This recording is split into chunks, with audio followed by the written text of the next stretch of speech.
ఏంటి మా నన్ను సాధిస్తున్నావు? ఏమని పని చేయించుకుంటావు? మమ్మీ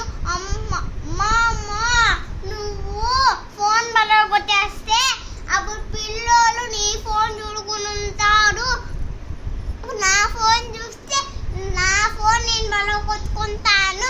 అప్పుడు డాడీ ఫోన్ చూసుకుంటే డాడీ ఫోన్ కూడా బలగొట్టేస్తాడు. అప్పుడు నా ఫోన్ చూసుకుంటే అప్పుడు నా ఫోన్ కూడా బలగొట్టేస్తాడు. అప్పుడు అన్నే ఫోన్ తీసుకుంటే అన్నే ఫోన్ కూడా బలగొట్టేస్తారు. ఎవరు? నువ్వే. అప్పుడు నీ సైకిల్ ఉన్నప్పుడు సైకిల్ కూడా బలగొట్టేస్తావు. నేనా? నిన్ను చూసుకొని నా ఫోను, అందుకని నన్ను సాధిస్తున్నావా ఇప్పుడు? ఓన్లీ హోంవర్క్ నువ్వు ఫోన్